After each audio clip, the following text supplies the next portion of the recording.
உலகெங்கும் உள்ள அனைத்து ஜோதிட சொந்தங்களுக்கும் ஸ்ரீ லக்ஷ்மி நரசிம்மர் ஜோதிட நிலையத்தின் சார்பாக நமஸ்காரத்தை தெரிவித்துக் கொண்டு இந்த வீடியோவை காண வந்திருக்கும் உங்கள் அனைவருக்கும் நன்றியை தெரிவித்துக் கொண்டு இந்த வீடியோவை தங்களிடம் கொண்டு சேர்த்திருக்கின்ற பிரபஞ்சத்திற்கு நன்றியை தெரிவித்துக் கொண்டு மீண்டும் உங்கள் அனைவரையும் ஜாதக ஆய்வு பகுதியில் சந்திப்பது மிக்க மகிழ்ச்சி. இன்று நாம் காண இருக்கும் தலைப்பு குரு சந்திரன் கூடி 7ஆம் இடத்தில் இருந்தால் அப்படின்ற ஒரு தலைப்பில் நம்ம இன்றைக்கி ஒரு ஜாதக ஆய்வை பார்க்க இருக்கிறோம். இது ஒரு ஆணுடைய ஜாதகம். 14/6/1984 காலை 6:32 தஞ்சாவூரில் பிறந்தவர் இந்த ஜாதகர். ஜாதகருக்கு 31 வயசில் திருமணம் நடந்து 34 வருடத்தில், அதாவது ஒரு 3 வருட வாழ்க்கைக்கு பிறகு இந்த ஜாதகருடைய மனைவி ஒரு விபத்தில் இறந்துட்டாங்க. அதற்கு என்ன காரணம், என்ன விதிகள், அதை மூல நூல்கள் குறிப்பிடுகின்ற பாடல் என்ன அப்படின்றத தான் இந்த ஜாதகத்தில் பார்க்க இருக்கிறோம். ஸோ இந்த பதிவை முழுவதுமாக காணுமாறு உங்கள் அனைவரையும் கேட்டுக்கொள்கிறேன். ஜாதகர் 14/6/1984 காலை 6:32 தஞ்சாவூரில் பிறந்தவர். மிதுன லக்னம்.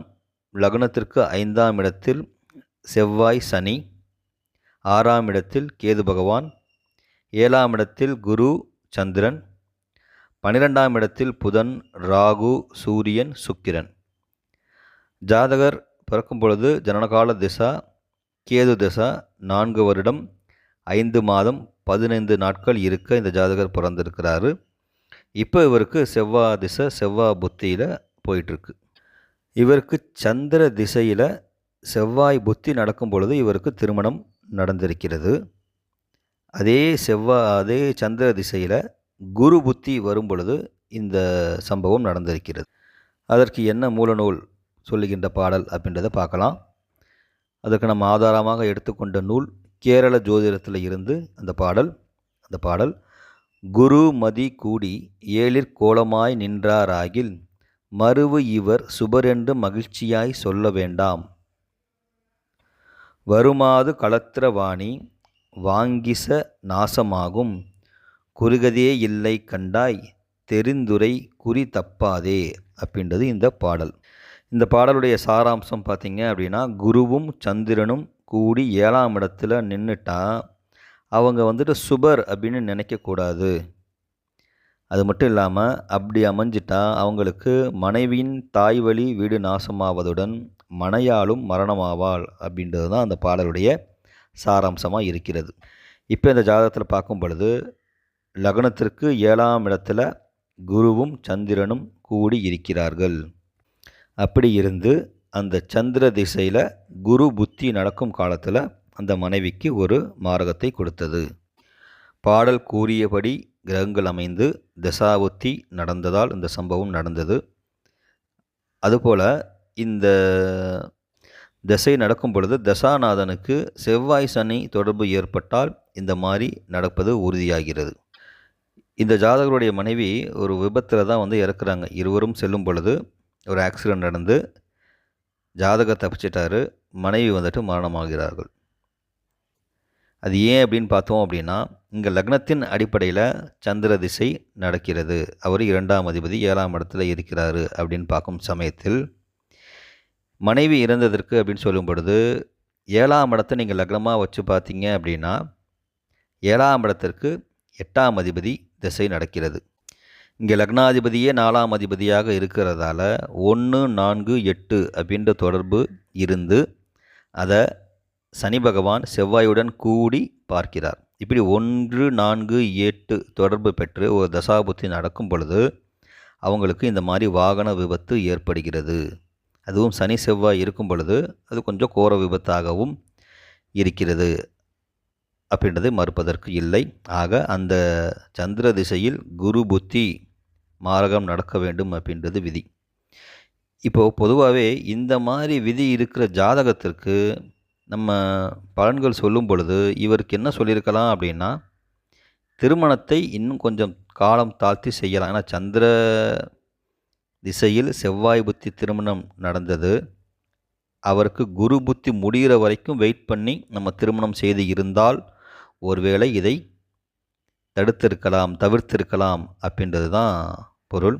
ஆனால் எப்போவும் சொல்கிறது தான், விதி வலியது அப்படின்றதால கொடுப்பினைப்படி கொடுத்து, அது ஒரே திசையை பாருங்கள், சந்திர திசையில் செவ்வாய் புத்தி திருமணத்தை கொடுத்து, அதே சந்திர திசையில் குரு புத்தியில் இந்த சம்பவமும் நடந்திருக்கு. வெறும் 3 வருட வாழ்க்கை.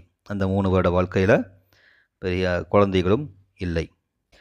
5ஆம் இடத்தில் பாவகிரகங்கள் அமர்ந்து 2 வக்ர கிரகங்கள் அங்கே இருந்து 5ஆம் அதிபதி லக்னத்திற்கு 12ஆம் இடத்தில் மறைந்து நவாம்சத்தில் அதே 5ஆம் அதிபதி நீசமாகவும் இருந்து குரு பகவான் புத்திரகாரகனும் வக்ரமாக இருக்கிறார். அதனால் அவங்களுக்கு குழந்தையும் இல்லை. அதற்கப்புறம் நம்மக்கிட்ட வரும்பொழுது கிட்டத்தட்ட ஜாதகருக்கு 38 வயசு ஆயிடுச்சு. அப்போ சொல்லும் பொழுது கொஞ்சம் வெயிட் பண்ணுங்கள், முழுவதுமாகவே இந்த சந்திர திசை முடியட்டும், அதுக்கப்புறம் வர செவ்வாய் திசை ஒரு நல்ல ஒரு திருமண வாழ்க்கை இவருக்கு அமையும் அப்படின்னு சொல்லியிருந்தோம். ஏன்னா இப்போ செவ்வாய் திசை வந்துட்டு 29/11/2024 இவருக்கு ஸ்டார்ட் ஆகிருக்கு. அப்படி சொன்னதன் பேரில் அவங்க அதை ஏற்றுக்கிட்டு இப்போ பார்த்திங்கன்னா இப்போ இந்த கடந்த தை மாதம் இவங்களுக்கு இந்த ஜாதகருக்கு 2வதாக ஒரு திருமணம் நடைபெற்றது. ஆக இது நம்ம என்ன தெரிஞ்சுக்க வேண்டியது இருக்குது அப்படின்னா, விதியில் என்ன இருக்கோ அதுதான் வாழ்க்கையில் வருது. வாழ்க்கையில் வர்ற அனைத்துமே விதிப்படி தான் நடக்கிறது அப்படின்றதையும் நம்ம இங்கே தெரிஞ்சுக்கலாம். இதோட மற்ற தொடர்புடைய விதி அப்படின்னு பார்த்திங்கன்னா, பொதுவாகவே ஒரு ஜாதகத்தில் லக்னாதிபதியும் 7ஆம் அதிபதியும் 6, 8ஆக இருந்தாலும் அதில் ஒருத்தர் வக்ரம் பெறுவதாலும் இங்கே குடும்ப வாழ்க்கை இவருக்கு சரியாக அமையவில்லை.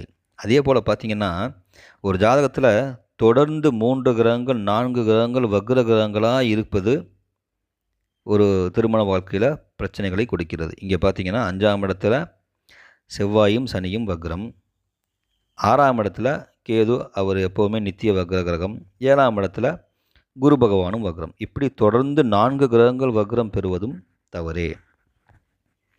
அதே போல் நம்ம எப்போவுமே சொல்கிறது தான், தசாநாதனுக்கு சனி செவ்வாய் தொடர்பு வரும் பொழுது கொஞ்சம் கவனமாக இருக்கணும். அந்த காலகட்டம் வந்துட்டு இழப்புகளை சந்திக்கிற ஒரு சூழ்நிலை ஏற்படுகிறது அப்படின்னு பார்க்குறோம். இங்கே சனியும் செவ்வாயும் சேர்ந்து இருக்கிறது 5ஆம் இடத்தை பாதிக்கிறது மட்டும் இல்லாமல், இந்த விசேஷ பார்வைகளை அவங்க கொண்டு பார்க்கும் பொழுது அதோட தாக்கத்தோடையே பார்ப்பாங்க. இப்போ உதாரணத்துக்கு செவ்வாய் பகவான் 4ஆம் இடத்தை பார்ப்பார். ஆனால் சனியுடன் கூடிய செவ்வாயாக இருக்கிறதால 4ஆம் இடத்தை செவ்வாய் பார்க்கும் பொழுது சனியோட தாக்கத்தை வச்சே பார்ப்பார். நீங்கள் அப்படி பார்த்தோம் அப்படின்னா 7ஆம் இடத்தை சனி செவ்வாய் பார்க்குறாங்க. 10ஆம் பார்வையாக 2ஆம் இடத்தையும் சனி பகவான் பார்க்கும் பொழுது செவ்வாயோட தன்மையோடவே பார்க்குறார். அப்போ 7ஆம் இடத்தை சனி செவ்வாய் பார்க்குறாங்க, 2ஆம் இடத்தை சனி செவ்வாய் பார்க்குறாங்க அப்படின்னு நம்ம எடுக்க வேண்டியது இருக்குது. அதே போல் 8ஆம் இடத்தையும் பார்க்கிறார்கள், 11ஆம் இடத்தையும் பார்க்கிறார்கள், 12ஆம் இடத்தையும் பார்க்கிறார்கள். இப்படி 5 பாவத்தை அவங்க பார்க்குறாங்க. ஒரு இடத்துல அவங்க உட்கார்ந்துருக்கிறாங்க. அப்படின்றப்போ அந்த அத்தனை பாவங்களும் இவர்களுக்கு சிக்கலை ஏற்படுத்துகிறது. இவ்வளோ இருந்தாலும் அந்த ஜாதகர் பார்த்திங்க அப்படின்னா மிதுன லக்னம், புத பகவான் பார்த்திங்க அப்படின்னா நவாம்சத்தில் ஆட்சியாக இருக்கிறார். அதுதான் வந்துட்டு அந்த விபத்தில் இருந்து இவர் தப்பிச்சிட்டாரு, மனைவி அவங்களுக்கு பாதிப்பு ஏற்பட்டு விட்டது. இன்னொரு விதி பார்த்திங்கன்னா 7ஆம் அதிபதி வக்ரமாக இருக்கிறாரு. ராசிக்கு 7ஆம் அதிபதி 6ல் மறைஞ்சு, களத்திரகாரகன் அப்படின்னு சொல்லக்கூடிய சுக்கிர பகவான் ராசியில் மறைஞ்சு நவாம்சத்திலையும் நீசமாக இருக்கிறார். எப்படி இருந்தாலும் அவங்களுக்கு களத்திரம் பிரச்சனையாக இருக்குது. அதே போல் பிரதமை திதியில் பிறந்துட்டாலே காலபுருஷனுக்கு 7ஆம் இடமும் 10ஆம் இடமும் திதி சூன்யம் அடைகிறது. பிரதமை திதியில் பிறந்தவங்களுக்கு பார்த்திங்கன்னா தொழில் நல்லபடியாக இருந்தால் குடும்ப வாழ்க்கை சிறப்பாக இருக்கிறது இல்லை.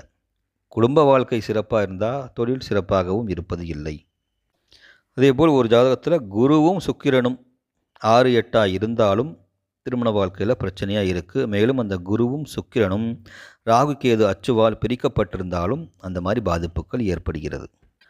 ஆக இந்த ஜாதகத்தின் மூலமும் உங்களுக்கு நல்ல விதிகள் கிடைத்திருக்கும் என்று நான் உறுதியாக நம்புகிறேன். இதுபோல் நம்ம ஜாதக ஆய்வுகளை தொடர்ந்து செய்து கொண்டு இருக்கிறோம். மீண்டும் உங்கள் அனைவரையும் மற்றும் ஒரு ஜாதக பதிவில் சந்திக்கிறேன் என்று கூறிக்கொண்டு வாய்ப்பளித்த நல்ல நெஞ்சங்களுக்கு நன்றி கூறி விடைபெறுகிறேன். நன்றி, வணக்கம், வாழ்க வையகம், வாழ்க.